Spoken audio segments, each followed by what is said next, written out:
اعوذ باللہ من الشیطان الرجیم، بسم اللہ الرحمن الرحیم۔ اس میں اللہ تبارک و تعالیٰ نے حضرت آدم علیہ السلام کے بارے میں فرمایا، وَعَلَّمَ آدَمَ الْأَسْمَاءَ كُلَّهَا،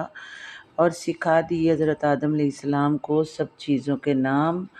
جو کچھ وجود میں آنے والا تھا، اور تمام چیزوں کے نام سکھا دیے جن کی حقیقت سے حضرت آدم علیہ السلام کو آگاہ کرنا تھا۔ اللہ تعالیٰ نے اپنے خاص علم میں حضرت آدم کو فرشتوں پر فوقیت دی، فضیلت دی۔ یہ واقعہ فرشتوں کے سجدہ کرنے کے بعد کا ہے، لیکن حکمت خداوندی یہ تھی کہ جو حضرت آدم علیہ السلام کے پیدا کرنے میں تھی، جس کا علم فرشتوں کو نہ تھا، خلیفہ پیدا کرنے کی مصلحت اور حکمت ظاہر ہو جائے اور یہ معلوم ہو جائے کہ فضیلت میں حضرت آدم علیہ السلام کو جو ملا وہ علم ہے، اور اب اللہ ان چیزوں کے نام اور دنیا میں جو کچھ موجود ہے سارے کا سارا جمیعہ اللہ تعالیٰ نے کہا عرضہم، ثم عرضہم، پھر پیش کیا ان کو، علی الملائکۃ، فرشتوں پر، فقال، پس کہا، انبیونی، عرضہم علی الملائکۃ، ثم عرضہم، پھر پیش کیا ان سب چیزوں کو فرشتوں کے سامنے پیش کیا، فقال، کہا، انبیونی، مجھے خبر دو، باسمائی، ساتھ ان ناموں کے، ہؤلائی، ان چیزوں کی، ان کنتم صادقین، اگر تم سچے ہو۔ بس اللہ تبارک و تعالیٰ نے فرمایا کہ مجھے خبر دو ان چیزوں کے ناموں کی، اگر تم سچے ہو تو یا تم جانتے ہو کہ تم تو کہتے تھے کہ فرشتوں کو تم اے اللہ بنائے گا خلیفہ جو فساد کرے گا اور خون بہائے گا۔ اللہ نے کہا تم میرے تسبیح خواں ہو، میرے ہدایت گزار ہو، میں نے تمہیں تسبیح کے لیے پیدا کیا۔ تو آدم کو تو اختیار بھی دیا اور علم بھی دیا، اور تمہیں علم ہے اور نہ تمہارے پاس اختیار ہے۔ تمہیں تو ان موجودہ چیزوں کا پتہ ہی نہیں ہے کہ یہ کون سی چیزیں ہیں، ان کا نام کیا ہے، تم ان چیزوں کا نام بتاؤ مجھے۔ اور تمہیں تو یہ بھی نہیں پتہ موجودہ چیزوں کا، تم تو آنے والی چیزوں کے بارے میں بھی کچھ نہیں جانتے۔ اگر تمہیں علم ہے تو ان کنتم صادقین، تو مجھے خبر دو ان چیز کے ناموں کی۔ تو فرشتوں نے جب یہ دیکھا نا کہ یہ حضرت آدم علیہ السلام کے پاس جو علم ہے وہ تو صرف اگر سبحان اللہ پڑھتے ہیں تو انہیں وہ پتہ ہے، اگر الحمدللہ پڑھتے ہیں انہیں وہ پتہ ہے، اگر اللہ اکبر پڑھتے ہیں تو انہیں وہ پتہ ہے، انہیں ان چیزوں کے ناموں کا کیا پتہ۔ قالوا سبحانک لا علم لنا، تو فرشتوں نے کہا پاک ہے تو، لا علم لنا، نہیں ہے علم ہمارے پاس، الا ما علمتنا، مگر جتنا تو نے ہمیں سکھا دیا، انک انت العلیم الحکیم، بے شک تو ہی جاننے والا اور حکمت والا ہے۔ تو فرشتوں نے ساتھ ہی اس کے پاکیزگی بیان کی اور اپنے علم کی کمی کا کہا، اور کہا اے اللہ ہمیں تو کچھ بھی پتہ نہیں ہے، ہمیں تو اتنا ہی پتہ ہے جتنا تو نے ہمیں کہہ دیا، ہم تو وہی چیزوں کو جانتے ہیں۔ تو حضرت ابن عباس فرماتے ہیں سبحان اللہ، اللہ کا پسندیدہ لفظ ہے، اور اللہ نے اپنے نفس کے لیے، اپنی ذات کے لیے اس کو پسند کیا، اور اللہ کو سبحان اللہ کہنا بہت اچھا لگتا ہے۔ وہ خوش بھی ہوتے ہیں اور بہت زیادہ خوش ہوتے ہیں کہ میرے بندے نے مجھے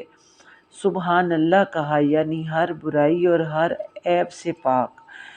تو اب فرشتوں کو جب پتہ چل گیا نا ان چیزوں کو کہ وہ تو ان کسی بھی چیزوں کے بارے میں نہیں جانتے، تو انہوں نے اقرار بھی کر لیا کہ ہم مانتے ہیں اللہ، تو نے جو کچھ بھی کیا تیرے کہنے میں، تیرے کرنے میں کوئی نہ کوئی حکمت تھی، اور تو ہی سب کچھ جانتا ہے۔ قال، کہا، عالم اکلکم، کیا نہیں میں جانتا، کیا نہیں میں نے کہا تھا تمہیں، انی عالم، کہ بے شک میں جانتا ہوں۔ اللہ تبارک و تعالیٰ نے انہیں جب یہ بات کہہ دی تو اس کے بعد اللہ حضرت آدم علیہ السلام کی طرف متوجہ ہوئے اور انہوں نے کہا قال یا آدم، اے آدم، انبئہم، خبر دو ان کو، باسمائہم، ان چیزوں کے ناموں کی، فلما، پس البتہ جب، انبأہم، انہوں نے بتا دیا ان کو، باسمائہم، ان ساری کی ساری چیزوں کے بارے میں، تو جب انہوں نے ہر چیز کا ان کو بتا دیا تو انہیں سمجھ آ گئی کہ وہ علم میں حضرت آدم علیہ السلام سے کم ہے۔ اللہ تبارک و تعالیٰ نے فرمایا قال الم قل لکم،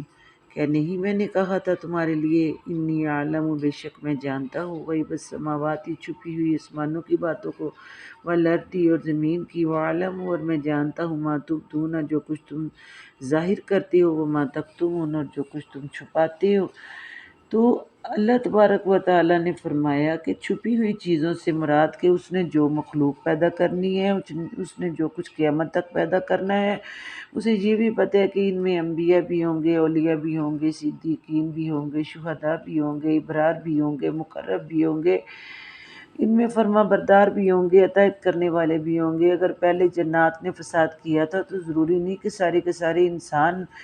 ان چیز سے خالی ہوں، بلکہ اگر میرے نافرمان ہوں گے تو نافرمانوں سے تو میں نے اپنی جہنم کو بھرنا ہے، اور فرما برداروں کے لیے میں نے ابدی گھر تیار کیا ہوا ہے۔ تو مجھے پتہ ہے کہ جنتی کون ہے اور دوزخی کون ہے۔ اللہ تبارک و تعالیٰ نے فرمایا کہ مجھے ہر چیز کا علم ہے۔ حضرت علی سے پوچھا گیا تو آپ نے پوچھا گیا کہ گناہ کہاں کیا جائے، تو آپ نے فرمایا یہ کیسا سوال ہے، گناہ وہاں کرو جہاں اللہ نہیں ہوتا، یعنی اللہ سے کوئی چیز چھپی ہوئی نہیں ہے، اللہ ہر ایک چیز کو جانتا ہے، اللہ کے آگے کوئی چیز ایک ذرے کے برابر بھی چھپی نہیں، نہ زمینوں کی اور نہ آسمانوں کی، وہ ہر ایک چیز کو جاننے والا ہے، اور اس کا علم حاوی ہے، محیط ہے۔ اور فرشتوں نے کہا تھا کہ وہ سب کچھ جانتے ہیں، یعنی کہ ہم خلافت کے لائق ہیں، تو اللہ نے کہا تھا خلافت کے لائق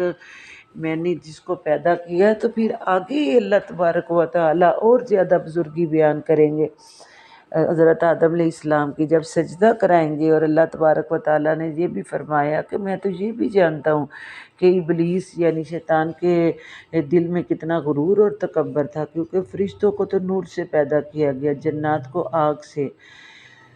تو ابلیس کو بھی آگ سے پیدا کیا گیا، تو اس نے تکبر کیا تھا جس کا بیان آگے آئے گا۔ اللہ تبارک و تعالیٰ ہر ایک چیز کو جاننے والے ہیں، ہر چیز کو سمجھتے ہیں۔ فرشتوں نے اگر اپنا کہا تھا تو جب اللہ تبارک و تعالیٰ نے واضح طور پہ ہر ایک چیز کو ظاہر کر دیا، انہوں نے بھی اقرار کر لیا، اور اس کے بعد جب حضرت آدم علیہ السلام کو نام سکھائے تو انہیں کہا کہ انہیں بتا دو، تو ساری چیزوں کا حاصل کیا ہے؟ خلاصہ اس کا یہ ہے کہ اللہ کی ہر کام میں کوئی حکمت ہوتی ہے۔ ہم لوگ بعض اوقات کوئی چیز مانگتے ہیں کہ ہمارے لیے یا اللہ یہ چیز اچھی نہیں ہے، مگر اللہ تبارک و تعالیٰ فرماتا ہے کہ تم جو چیز مانگتے ہو تمہیں نہیں خبر کہ وہ تمہارے لیے بالکل بھی ٹھیک نہیں ہے، اور تم اسے اچھا جانتے ہو، اور جو میں دیتا ہوں اس سے کئی گنا زیادہ اچھی بھی ہوتی ہے اور بہتر بھی ہوتی ہے، کیونکہ اللہ کے ہر کام میں حکمت ہوتی ہے۔ اللہ تبارک و تعالیٰ ہر چیز کو جانتا ہے، جس طرح کہ اللہ نے کئی انبیاء کو، جیسے کہ حضرت لوط علیہ السلام کو بیٹیاں دیں، اور حضرت ابراہیم علیہ السلام کو بیٹے دیے، تو اللہ تبارک و تعالیٰ کو پتہ تھا کہ ان سے نسل چلوانی ہے، تو اللہ ہر ایک چیز کو جانتا ہے۔ اللہ کو قیامت تک کے آنے کی خبر کیوں نہیں ہے، مگر انسان اتنا بھول جاتا ہے، وہ سمجھتا ہے کہ دنیا میں ہی میں سب کچھ کر لوں گا، تو اکثر لوگ کہتے ہیں کہ آگے کی آگے دیکھی جائے گی، کوئی آگے جا کے دیکھا نہیں جائے گا۔ اللہ نے ہر ایک جان کو جو اس نے کیا ہوگا اس کو اس کا حساب دینا پڑے گا۔ تو اللہ سے دعا ہے، یا اللہ جتنی بھی زندگی گزر گئی اللہ تیری نافرمانی میں گزر گئی، اللہ اس روزوں کی، رمضان کی برکت سے اللہ ہمیں اپنا فرما بردار اور تابع دار بندوں میں لکھ دے، اور ہمیں ایسا بنا دے کہ ہم تجھے پسند آ جائیں۔ اے اللہ ہم معافی مانگتے ہیں تجھ سے، ہم اقرار کرتے ہیں اللہ ہم تیرے بڑے گناہ گار بندے ہیں، اللہ ہم اقرار کرتے ہیں اللہ اگر تم نے ربنا ظلمنا انفسنا وان لم تغفر لنا وترحمنا لنکونن من الخاسرین۔ اے اللہ ہم اپنی جانوں پہ ظلم کر بیٹھے، اگر تو نے ہمیں معاف نہ کیا تو ہم بے شک ظالموں میں سے ہو جائیں گے۔ اللہ ہر ایک چیز کو جاننے والا، اللہ سے کوئی چیز بھی نہ چھپ سکتی ہے، نہ رک سکتی ہے، نہ اس کے آگے کوئی چیز ٹھہر سکتی ہے۔ وہ پانی کو اگر حکم دے تو پانی میں ایسا طوفان اٹھے پوری دنیا کو بہا کے لے جائے، تو وہ قادر ہے، دوبارہ بنانے پہ آئے تو وہ بھی قادر ہے، اس کے لیے کوئی چیز مشکل نہیں ہے۔ وما علینا الا البلاغ المبین۔